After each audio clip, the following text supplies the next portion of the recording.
Hello বন্ধুরা, তোমরা সকলে কেমন আছো? আশা করছি সকলেই ভালো আছো আর আমিও ভালো আছি। আজ আর কোনো ব্লগ ভিডিও নিয়ে আসিনি, আজ এসেছি একটা নতুন রেসিপি নিয়ে। তো রেসিপিটি তোমাদের কেমন লাগে অবশ্যই জানিও। তো চলো রেসিপিটি দেখা যাক, কী কী দিয়ে আমি রেসিপিটি তৈরি করেছি। তো দেখো, প্রথমেই খানিকটা আলু আর একটু পেঁয়াজ কুচিয়ে নিয়েছি, আর তার মধ্যেই সকালবেলা বরবাবু নিয়ে এসেছিল বাজার থেকে চুনো মাছ। তো দুজন মানুষ, তাই জন্য খুব অল্প করেই এনেছিল। এই দেখো 100 গ্রাম চুনো মাছ নিয়ে এসেছে। তো এনেই বলে দিল যে পাতুড়া করতে হবে, তো পাতুড়ি বানাতে হবে। তো যাই হোক, সেই জন্যই সেই কাজে লেগে পড়েছি। এই যে একসাথে চুনো মাছগুলো দিয়ে দিয়েছি, আর কিছুটা কাঁচা লঙ্কা কুচি, কিছুটা ধনে পাতা কুচি, কিছুটা হলো টমেটো কুচি দিয়ে তার মধ্যে নুন, হলুদ, লঙ্কা গুঁড়ো, একটু জিরের গুঁড়ো আর একটু দিয়ে দেবো কাঁচা তেল। তো এগুলো সব একসাথে করে এবারে আমি এগুলোকে সবটাকে মাখিয়ে নেব। তো দেখো, এদিকে আমি মাখিয়ে নিচ্ছি, আর ওইদিকে আবার কলার পাতা আনতে যেতে হবে। তো যাই হোক, এদিকটায় দেখো এগুলো মাখিয়ে নিচ্ছি।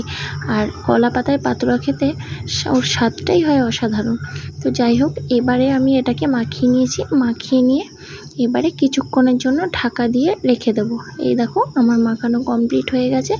তো চলো এবারে কিছুক্ষণ এটাকে ঢাকা দিয়ে রাখি, আর ততক্ষণে আমার বাদবাকি কাজটা করে নিই। তো এই দিকে দেখো আমি গ্যাসটা জ্বালিয়ে নিয়েছি, আর এই দেখো কলা পাতা কেটে নিয়ে এসেছি। আর কলা পাতা কাটতে গিয়ে জানো, কাদার মধ্যে আমি পড়ে গেছিলাম। তো আসলে অনেকটা বৃষ্টি হচ্ছে অনেক দিন ধরেই, তো মাঠের দিকটায় অনেকটা কাদা।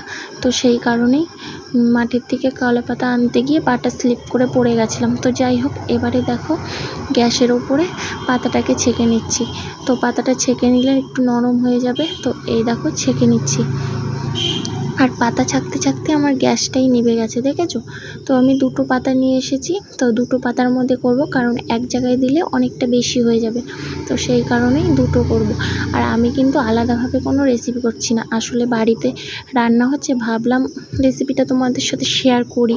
বাড়িতে যখন বানাচ্ছি তোমাদের সাথে একটু শেয়ার করি, তো সেই কারণেই করা।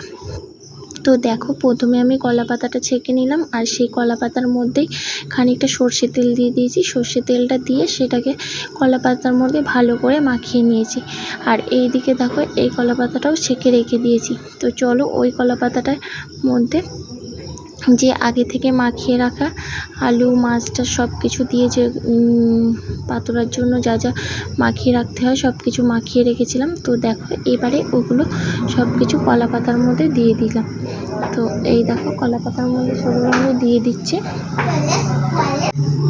তো এই দেখো এদিকে কলা পাতার মধ্যে দিয়ে দিয়েছি।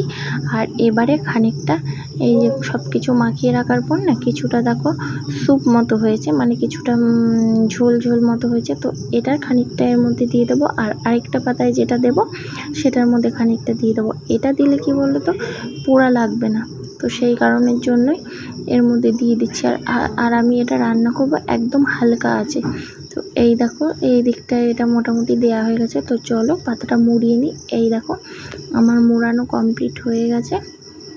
আর এবারে আমি গ্যাসের ওপর আগে থেকেই তাওয়াটা গরম করতে বসিয়ে দিয়েছিলাম। তো এবারে আমি তাওয়ার উপরে এটা দিয়ে দিলাম। এই দেখো, আর এই কলা পাতাটা ঠিকঠাক থাকছে না দেখে এর উপর একটা থালা চাপাও দিয়ে দিচ্ছি।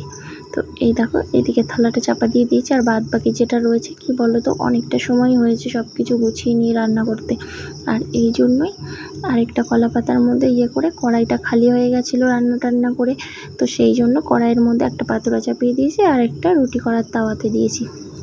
তো চলো আস্তে, আমি গ্যাসের ফ্লেমটা একেবারেই আস্তে দিয়েছি, কারণ না হলে বেশি জোরে দিলে পোড়া পোড়া লেগে যাবে। তো এবারে আমি দেখো এদিকটায় একবার উল্টে নিয়েছি, আর এটাও একবার উল্টে নিয়েছি। তো আরেকবার, মানে এক পাশটা হয়ে গেছে, আরেক পাশটা হলে পরে তারপরেই আমি নামিয়ে নেব। তো বন্ধুরা এই দিকটায় দেখো একটা আমি নামিয়ে নিয়েছি, আর আমার মোটামুটি পাতুড়াটা হয়ে গেছে। এবারে শুধু কলা পাতা থেকে মানে বের করে থালায় সার্ভ করে নিলেই হয়ে যাবে আমাদের পাতুড়া রেডি। তো চলো দেখা যাক এবারে। এদিকটায় দেখো কলা পাতা থেকে পুরোটা পাতুড়া, মানে দুটো পাতারই পাতুড়াটুকু বের করে আমি থালায় সাজিয়ে নিয়েছি। তো বন্ধুরা রেসিপিটি তোমাদের কেমন লেগেছে অবশ্যই কমেন্ট করে জানিও। তো আজকের মতো টাটা, বাই।